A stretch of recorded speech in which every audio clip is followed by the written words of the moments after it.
Hello students, welcome to my channel dynamic math. तो आज हम लोग इस वीडियो में देखने वाले हैं एक्सरसाइज 5.3 का क्वेश्चन नंबर 11 के आगे का सॉल्यूशन। मैंने आपको 11 तक का सॉल्यूशन बता दिया है, वीडियो को जरूर देख लीजिएगा। और चैनल पे अगर आप नए हैं तो चैनल को सब्सक्राइब भी जरूर कर लीजिएगा, क्योंकि इस चैनल पर आपको पूरा बोर्ड एग्जाम का जो प्रिपरेशन है ना आपको कराया जाता है, खास करके मैथ्स का। इसलिए चैनल को सब्सक्राइब करना बिल्कुल ना भूलें। ओके, तो मैं आपको इस वीडियो में बताऊंगा क्वेश्चन नंबर 12, 13 और 14 को। ओके, ये तीनों क्वेश्चन जो है ना आपके एग्जामिनेशन पॉइंट ऑफ व्यू से काफ़ी इंपॉर्टेंट है। अक्सर ये क्वेश्चंस एग्जाम में पूछे जाते हैं। इनको बताने से पहले मैं आपको बता दूं कि आपका जो बोर्ड एग्जाम है ना वो काफ़ी नज़दीक आ चुका है। आपको अब क्या करना होगा, सैम्पल पेपर प्रैक्टिस करना होगा। ओके, केवल बुक को आपको प्रैक्टिस करने से नहीं होगा, साथ में आपको सैम्पल पेपर भी प्रैक्टिस करना होगा। तो आपके लिए जो सबसे बेस्ट सैम्पल पेपर होगा ना वो मैं आपको बता देता हूँ।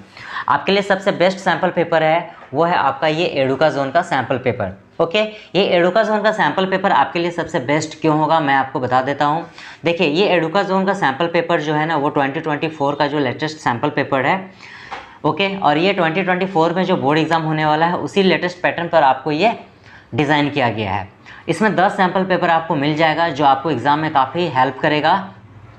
और इसमें आपको और क्या मिलेगा, ये ऑल सब्जेक्ट में आपको अवेलेबल है, चाहे वो मैथ्स स्टैंडर्ड का हो या फिर साइंस का हो या फिर सोशल साइंस का हो या फिर इंग्लिश लैंग्वेज और लिटरेचर का हो। आपको ये ऑल सब्जेक्ट में आपको मिल जाएगा। मैं आपको मैथ्स पढ़ाता हूँ, इसलिए मैं आपको मैथ्स के बारे में बता देता हूँ कि मैथ्स का सैम्पल पेपर में आपको क्या क्या मिलने वाला है। तो देखिए, ये एडुकाज़ोन का जो सैम्पल पेपर है ना, सबसे पहले तो इसमें 10 सैम्पल पेपर आपको मिलेगा जो आपको पूरा प्रिपरेशन कराएगा अच्छे से एग्ज़ाम के लिए। उसके बाद जो 2023 में जो बोर्ड एग्ज़ाम हुआ था उसका पूरा फुल्ली सॉल्यूशन आपको यहाँ पर इसका दे दिया गया है। 2024 में किस टाइप का एग्ज़ाम में क्वेश्चंस पूछे जाएंगे वो भी दे दिया गया है।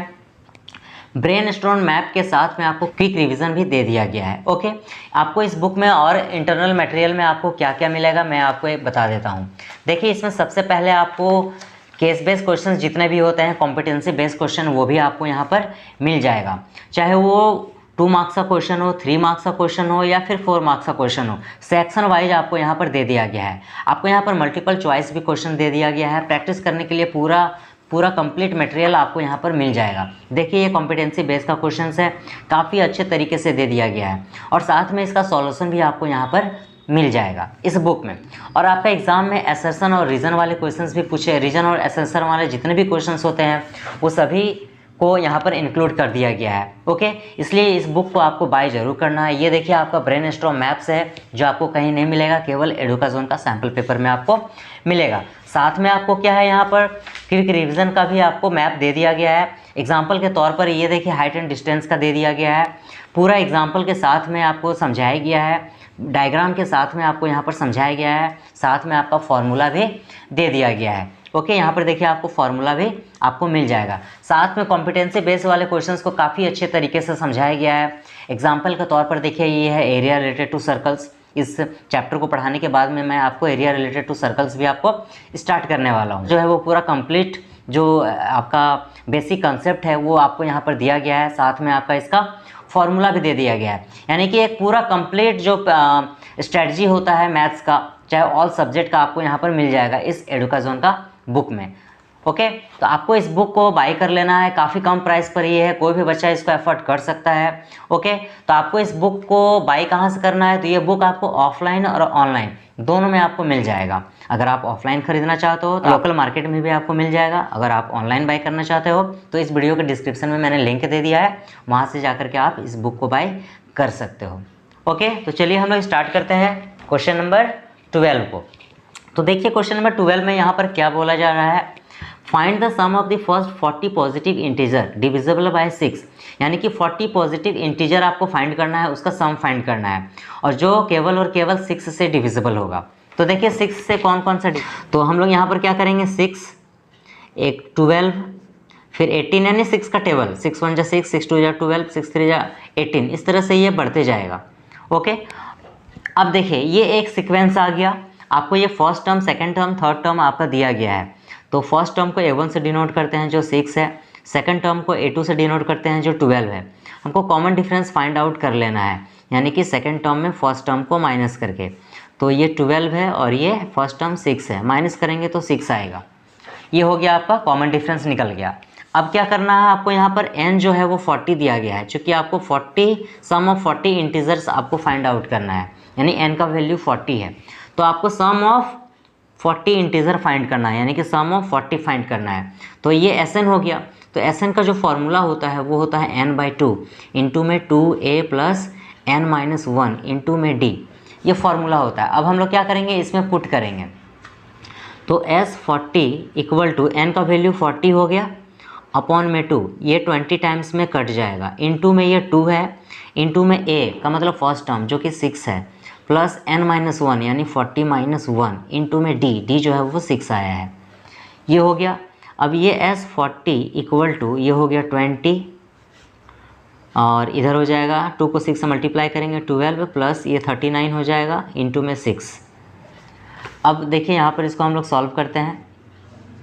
तो S40 इक्वल टू ये 20 हो गया, प्लस 39 को 6 के साथ मल्टीप्लाई करेंगे तो आपका 234 आ जाएगा, 234। तो सॉरी यहाँ पर 12 है, यहाँ पर क्या है 12 है, तो ये आपका हो जाएगा 234 होगा, 234 और इंटू में जो है वो 12 है यहाँ पर। तो इन दोनों को हम मल्टीप्लाई करते हैं, S40 इक्वल टू तो 4920, ये हो गया आपका आंसर। तो ये था आपका क्वेश्चन नंबर 12। तो देखिए क्वेश्चन नंबर 13 में है find the sum of the first 15 multiples of 8। आपको सम ऑफ 15 टर्म्स तो फाइंड करना है, बट वो मल्टीपल होना चाहिए किसका, 8 का मल्टीपल होना चाहिए। याद रखिएगा, आपको सम ऑफ फर्स्ट 15 टर्म्स आपको फाइंड आउट करना है, बट मल्टीपल ऑफ 8 यानी कि वो 8 का मल्टीपल होना चाहिए। तो सबसे पहले हम लोग 8 का मल्टीपल लिख लेते हैं। तो 8 1 जा 8, 8 2 जा 16, 8 3 जा 24, इस तरह से ये बढ़ते जाएगा। और आपको क्या फाइंड आउट करना है, सम ऑफ 15 टर्म्स यानी कि S15 आपको फाइंड आउट करना है। तो यहाँ पर सबसे पहले हम लोग कॉमन डिफरेंस फाइंड आउट कर लेते हैं। तो 16 में हम लोग 8 को माइनस करेंगे सेकंड टर्म में फर्स्ट टर्म को, तो 8 हो जाएगा। ओके, तो n का जो d का जो वैल्यू है वो कितना आ गया, 8 आ गया। आपको सम ऑफ 15 टर्म्स आपको फाइंड आउट करना है, तो ये Sn हो गया। तो फॉर्मूला होता है n/2 इंटू में 2a प्लस n-1 इंटू में d। तो S15 इक्वल टू n का वैल्यू 15 हो गया अपॉन में 2 इंटू a का जो वैल्यू है वो 8 है, प्लस में n-1 तो n का वैल्यू 15 माइनस में 1 और d का वैल्यू 8 आया है। अब इसको हम माइनस करते हैं। तो S15 इक्वल टू 15 अपॉन में 2 को 8 से मल्टीप्लाई करेंगे 16 प्लस 14 इंटू में 8, इन दोनों को माइनस करेंगे तो 14। तो S15 इक्वल टू 15 अपॉन में 2, 16 प्लस 14 को 8 के साथ मल्टीप्लाई करेंगे तो 112 होगा। तो S15 इक्वल टू 15 अपॉन में 2 मल्टीप्लाई, दोनों को प्लस करते हैं तो दोनों को प्लस करेंगे तो कितना होगा 128, 6 to 8 128 हो जाएगा। इसको हम लोग 2 का टेबल से काट देते हैं, 2 6 जा 12, 2 4 जा 8, यानी S15 इक्वल टू हम लोग 15 को 64 के साथ मल्टीप्लाई करेंगे तो 960 आएगा, 960, ये हो गया आपका आंसर। तो देखिए 14 नंबर में यहाँ क्या बोला जा रहा है, find the sum of the odd numbers between 0 and 50। देखिए आपको sum of odd numbers find out करना है, बट वो बिटवीन होना चाहिए, यानी केवल और केवल 0 और 50 के बीच में होना चाहिए। Okay, sum of odd number आपको फाइंड करना है बट बिटवीन 0 एंड 50 के बीच में। तो देखिए यहाँ पर ध्यान से इसको समझिएगा, 0 और 50 के बीच में होना चाहिए और केवल इन दोनों के बीच में क्या होना चाहिए, केवल ऑड नंबर होना चाहिए। क्या होना चाहिए, ऑड नंबर होना चाहिए। तो देखिए 0 तो ऑड नंबर नहीं है, ये तो होल नंबर है। तो इन दोनों के बीच में 1 जो ऑड नंबर है, 3 ऑड नंबर है, 5 ऑड नंबर है, 7 ऑड नंबर है, इस तरह ये बढ़ते जाएगा। 50 तो क्या हो गया, 50 आपका इवन नंबर हो गया, तो ये नहीं होगा, 50 से आगे नहीं बढ़ेंगे, क्योंकि 0 और 50 के बीच में ही होना चाहिए। तो 50 के पहले आते हैं तो 49 जो है वो ऑड नंबर है, ये 2 के टेबल में नहीं आता है, ये ऑड नंबर है। तो ये आपका एक सीक्वेंस आ गया। ओके, तो ये फर्स्ट टर्म, ये सेकंड टर्म और ये क्या हो गया आपका लास्ट टर्म हो गया। तो फर्स्ट टर्म A1 जो है वो 1 है, सेकंड टर्म A2 3 है और लास्ट टर्म जिसको AN से डिनोट करते हैं या फिर L से भी डिनोट करते हैं, ये आपका 49 है। हम लोग कॉमन डिफरेंस फाइंड आउट कर लेते हैं सेकंड टर्म में फर्स्ट टर्म को माइनस करके। तो ये 3 है और ये आपका 1 है, माइनस करेंगे 2 आएगा। ये आपका क्या आया, कॉमन डिफरेंस आया।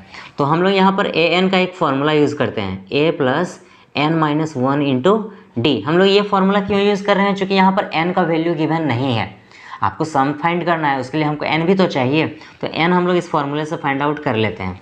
ए एन का मतलब होता है लास्ट टर्म, तो last term is 49, a is 1 plus n minus 1, n minus 1 as it is, and d is 2, and 49 plus 1 इधर आया -1, 2 को n के साथ मल्टीप्लाई करेंगे, 2n माइनस 2 को 1 से मल्टीप्लाई करेंगे 2 होगा, दोनों को माइनस करेंगे 48 -2 इधर आया +2, इधर 2n एज इट इज़ रहेगा। इन दोनों को प्लस करते हैं तो 50 होगा, और ये 2 जो है वो नीचे चला आएगा, इधर n बचेगा, ये 25 टाइम्स में कट जाएगा। तो n का वैल्यू कितना आ गया, 25 आ गया। तो देखिए हम लोग यहाँ पर इसको सॉल्व करते हैं। तो n का वैल्यू कितना आ गया, 25। ये n आपका निकल गया। हमको sum of n terms find करना है। तो sum of n terms is equal to formula होता है n/2 इंटू में a प्लस एल। हम लोग ये Sn का शॉर्ट फार्मूला यूज़ करेंगे, क्यों, क्योंकि आपका लास्ट टर्म गिवन है। देखिए लास्ट टर्म गिवन है तो आप शॉर्ट फार्मूला Sn का यूज़ कर सकते हो, वैसे लॉन्ग फार्मूला में भी आंसर सेम ही आएगा। तो n का वैल्यू 25 है, n का 25 अपॉन में 2, a 1 है प्लस l लास्ट टर्म 49 है। तो S25 इक्वल टू 25 अपॉन में 2 इंटू, दोनों को प्लस करते हैं 50, ये 25 टाइम्स में कट जाएगा। S25 इक्वल टू 25 को 25 के साथ मल्टीप्लाई करेंगे तो 25 को 25 से मल्टीप्लाई करने पर 625 आता है, ये 625, ये हो गया आपका आंसर।